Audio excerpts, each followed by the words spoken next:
Alright guys, Jason Graystone here from Trading Power. I just want to quickly run through some trading setups and opportunities that are on my radar this morning or today. Just bear in mind it's a very busy news in the economic calendar. We've got FOMC, we've got ECB press conference, we've got non-farms on Friday as well. So, you know, it's one of those weeks that I just want to sort of avoid the markets, to be honest with you. But there are a couple of opportunities setting up, and I'm going to go through those with you right now. So the first one is on the Aussie CAD. You guys have probably seen me follow this pair, this and the Aussie dollar, over the last few months or even the last year. There's been lots of opportunities. Very good to me, this pair. And the last time we were identifying this push up to this 0.320 level, which was previous structure resistance. Now you can see we actually tested that level, we rolled over, was able to make some profits off of that. And if you haven't seen those videos, then make sure you stick around on this channel and go through all the videos so you can see that. But as we push up here, you can see that we're approaching that level again. Now, if we all know that structure is respected, okay? And if we can identify these levels of major structure, and that, you know, that all depends on what you consider major structure. You might like 2 tests, 1 test, 3 tests. You might like 4 or 5 touches of that level to consider it major structure. But essentially, when these levels are tested, as they're tested again, you're likely to see a reaction again. If they've been respected before, they're likely, more often than not, to be respected again, okay? Which puts us on the higher probability side of the trading opportunity. So as we push up to this level, you can see that we're pushing into that zone, and we can really go down and onto our trading timeframes and try and identify or build some confirmation at this level on how to enter the trade. Now, the first thing I'm looking at straight away is the RSI. The RSI has gone massively overbought here. We're up at 87.6 on the RSI. Conventionally, the RSI is considered overbought at 70. Okay, so 30 would be oversold, 70 would be overbought. I just have mine set on 20 and 80 for those extremes. I want to use it as an extreme filter in my trading. Okay, so the first thing I'm looking at is the RSI. Second thing I'm looking at is obviously, well, the first thing's structure, second thing's RSI, and then the next thing you might want to pay attention to is building out some confluence and some confirmation in this level, trying to think like the other traders. Now, first thing I'm going to do is bring on an equal measured move. So you're going to see me bring on, some of you know this as an ABCD formation, and you can see we've got an ABCD or an equal measured move completing right at that level, right up at that 0.325 level. Okay, so the next thing I'm going to do, and if you're a CTS trader and you're familiar with a CTS system, a combined technical scoring system, you'll be building up your score based on this. Okay, so you'll be building out a scoring system, and you'll be giving yourself a point for RSI being overbought, ABCD pattern in there as well, previous structure, previous minor structure, major structure, right? And you'll be building up that scoring system that will allow you to enter this trade. Okay, so the second thing I'm going to do is I'm going to bring on some fibs, and I'm going to go from swing low to swing high and back down and see if we get a Fibonacci ratio. Well, we just so happen to have one of the major extension ratios, 127 extension, up at that level as well. And there's another thing we can do called a fib inversion, where you use an extension from the previous outside return to the previous high, and back down. You can see we've got a 1414, so we've got a little cluster there. We've got a 1414 lining up perfectly with a 127 extension, and that gives us some fib confluence. Okay, so now the question is, how do we enter the trade? Well, if you're aggressive, you know, depending on your CTS score, you might have more than enough to enter now a bit more aggressively, or you might just be looking for a lower low, lower close candle up here, a doji candle, or you might be waiting for that double top. Now, if you're waiting for a double top, you need price action to push up here and put in a double top. Now, whether that's you're looking at this level here for a double top, or maybe you're waiting for price action to push up a little bit higher. Let me just bring that back on. Didn't mean to erase that. you might be waiting for a double top here, or you might be waiting for a double top on a lower time frame. Now, if you're on your trading time frame, obviously you're going to have to wait a lot longer. You're going to miss out on opportunities, but you'll involve yourself in the higher probability trading opportunities by waiting for a double top on this time frame. Now, if you're allowed to drop down to a lower time frame for that double top, you might be looking down on the 15. Now, although we've got a double top, we've technically got a double top here where we've retested this level without breaking and closing above the high. This might be your double top. Now, this isn't for me personally, guys. I need price action to push up a little bit higher and test this 0.320s level before I look for a valid double top. So I'm discounting this double top here and any other conservative trading opportunity here, such as 26.18. You can see we've actually broken and violated the retracement as well. But this isn't for me. I'd be looking for a double top up at this level, and I just want to share this with you so that you can follow this along and see if we can get our entry rules met up at that level. Okay, so that is the Aussie CAD trade. So keep that on the radar, and we'll have a quick look now at the pound dollar. All right, so now we're looking at the pound dollar. What we was identifying last week is since this consolidation back in October, we're consolidating, we had all this structure consolidation. We broke and closed out of that zone, and we was looking at this little flag pattern. Okay, this flag pattern, we was expecting a breakout. And although I don't trade breakouts, I do trade consolidation patterns. So we was able to try and identify some consolidation patterns in this zone. But if you traded the breakout, you can see that we actually broke out as predicted, and we've seen a pullback. Now, one thing we know is the middle of these patterns provide decent levels of structure. So if we've broken out to the upside, if we get a pullback, the center of somewhere in this pattern here, we should see a decent level of support. So what we can do is drop down to our trading time frames and start to build that out. Okay, we can start to build that out. So we're looking at this being a kill zone. Okay, if you're ignoring this spike because of the news, you're looking at this broad kill zone here. Now the problem is big ATR on this pair. Let's just delete this off quickly.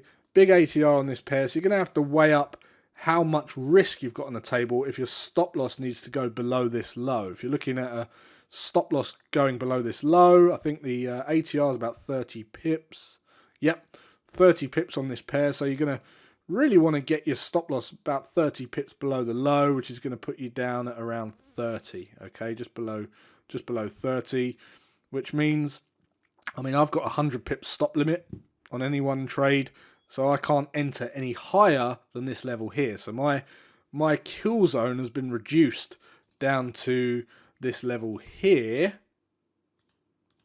Okay, but I know that that's going to enhance my my reward, my risk reward ratio, because my reward would look like this and my risk would look like this, and it's going to be sort of one and a bit to 1 risk reward. Okay, so not the greatest opportunity there. But what I can do is, as soon as price action pushes down to this previous structure resistance level, I can start looking on my lower time frame for a little double bottom entry at this level, okay? And then in which case I'd be able to get my stops and ATR below the double bottom and have the same reward, okay? So what you need to bear in mind, though, is when you're taking these types of trades, you've got to be willing to be stopped out and then look for your entry reasons in the bigger trade as well. But when these play off and you know, these fall out of the bag, they really do pay off. So that's what I'll be looking for on the pound dollar. I just want to share with you guys a little opportunity down here that we saw in the live room this morning on the lower time frame. So you can see we've been trending up, okay, lower low, higher high, higher close, and then what we've seen is a break to the downside, violating structure, followed by a break to the downside, okay. And what I was looking at in the live room this morning is a pullback up into this level here, okay. We were looking for a pullback up into this level here. We actually was building out a kill zone like this. Okay, now the problem is if we're shooting for a retest of the lows, well, that's not a great risk reward, is it, if we just enter in the start of this kill zone? Okay, so what I want to do is I want to work out where my stop loss needs to go, and that's going to be around 10 pips above the high. So 10 pips above this high is going to be at 29, so 29.20. Going to be up here. I want to quickly work out where we get that minimum risk reward for a one-to-one trade, and all of a sudden my kill zone goes from this to this. All right, and I'm now interested in a trading opportunity in this kill zone here. Now you can see we just had the news out on the pound, and I certainly avoid any news releases on these lower time frames because you typically see a lot of noise. But you can see we've pulled back into this kill zone now. This would be an area where I'd look for that lower low, lower close candle, and it'd have to form in this kill zone here. Okay, so that's what I'll be looking at on this pair. We haven't violated the previous high, so it's still valid. If we did, then I'd need another entry, a different entry reason. But for now, I'm just waiting for price action to push into this zone and look for that lower low, lower close candle. So I've just shown you a counter trend trading opportunity, a trend continuation trading opportunity. So the last thing I want to share with you guys is a consolidation opportunity, some patterns, right? So there's something for everyone in the London live room. We typically go through lots of different scenarios, and there really is a great bunch of traders in there as well. So all help each other spot opportunities and generate some profits out of these markets. So on the euro dollar then, I don't want to make this video too long, but you can see we broke out of these highs, okay, and again we've put in this flag, and what you're going to see here is this structure consolidation. We've been respecting the same levels. Look at this, lows, highs, right? So I know, although I don't trade breakouts, and if you do trade breakouts, you're looking at a breakout of this pattern, okay, and looking to put your buy stop orders in and look for the explosion or the rally and the breakout. But for me, I know this is consolidation, so although I don't trade flags, I do trade Gartley's, bats and ciphers, and they are considered my consolidation patterns. I know when I identify these areas of consolidation, I've got a high probability of spotting some of these high probability trading opportunities. So what I do is I drop down to my trading time frame, and you can see very clearly the consolidation here, right? Respected levels. And I'm building out those ratios. I'm looking for my rules of engagement into my pattern trades to be met. And if there isn't any, drop down to my next trading time frame, and bang, you can see Constellation's already drawn on a couple here. The orange one wouldn't be quite accurate for me because it'd be slightly different. I'd be using this as the X leg. Okay, so this would be my X leg. This would be my A to B leg. So my pattern would look like this: X to A to B, B to C, and the CD completion down here at 0.866. Now, if price action pushes up, and we've just broken that B leg, I believe, yep. So if price action pushes up, we've got a Gartley up here at 0.935, and if price action pushes down, we've got a Gartley down here at 0.866. Now, I will tell you that this top pattern is going to be not going to be as decent risk reward as the bullish pattern. And the reason being is that B leg doesn't push right into the 618. We just tip it. Okay, so you can see you want to weigh up your risk reward and maybe consider only entering this when you get a minimum 1-to-1, which is what I like to do. Okay, I like to always win more when I'm right than I lose when I'm wrong. Okay, so you can see if this is your risk, this is your reward. If you front run your orders, you can see it's just slightly inverse there, so you may consider entering slightly higher. All right, so I'm going to color this in green. I'll color this in red, and I shoot for 2 targets. So my second conventional target would be down at 1903 at that 618 retracement. All right, now that's if price action pushes up. If price action pushes down, we've also got our Gartley down here. This is a deep Gartley pattern, i.e. the B leg pushes right into the 618, and you're going to see the difference on the risk reward here. So you can see this would be our stop loss, whereas our targets compared to our stop loss, if we bring on our fib retracement and mark on our targets, you can already see how decent the risk reward is on this compared to the bearish pattern. Okay,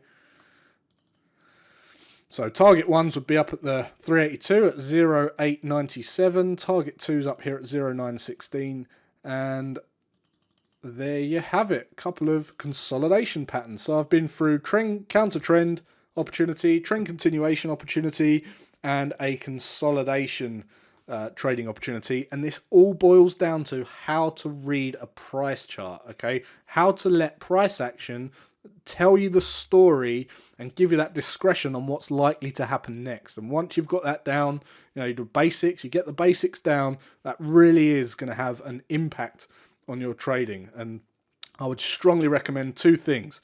One, if you're brand new to trading, definitely go over and grab that basics course. And two, join the live room. You know, come in and watch us do this stuff for free. You can come in and watch me go through my pairs just like I have now, and you'll be, you know, actively involved as well as asking questions, and you can get to see me involved in these trades once they play out and how I actively manage those trades. You get to see the wins, the losses, and the reality of trading. So that's it for the video, guys. Just wanted to give you an update. I'll be back. I'll be posting out another video later on in the week, and until then, good luck in your trading, and I'll see you then. My name is Kjetil Johannessen. I work in the IT industry, or in security industry, as an IT tech, really. 39 years old, from Norway, after taking some other courses, which made me blew my money. How I found the courses? I actually via email, spam, actually. Stupid enough. You fell for those get-rich-quick schemes, and bought the course for $1,000. Turns out to be just basically just an indicator telling you when to buy and sell. Didn't know what I was doing, didn't know how to read the markets, and I blew money. Easy as that. So I decided to invest in some serious education, and that's when I came to Trading Power. That was by coincidence. I was on YouTube and I saw this video from Jason, and I was hooked after that. So, oh yes, day and night, watched everything that I could find while I was saving up for the 12-week transformation course. Yeah. I realized how simple it could be, because this is too simple. There should be some magic stuff here. As time goes by, you realize how important every step is, especially the first week, reading a price chart. It's the most important step to be able to do anything with. And the psychology part, to really ingrain in your brain that you need to stick to your plan and be disciplined and patient.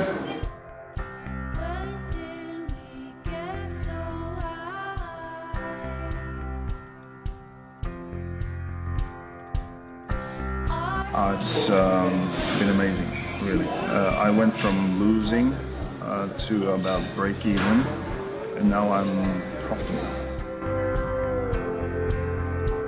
It's crucial. Yeah. When you go through the pain of backtesting and you look at the results and you see the curve just pointing straight up, that's an amazing feeling, because you know it works. It really builds confidence and confirmation on my own analysis. Really, that's, for me, probably an even better investment than the actual course. You learn to trade in the course, but in the live room you learn all the nuances, and you get exposed to the markets in a different way, and you learn to build discretion and discipline, because I can see that you're taking a trade and sticking to it, then I'm not taking a trade because you take it, but then I get more confident in my own trade.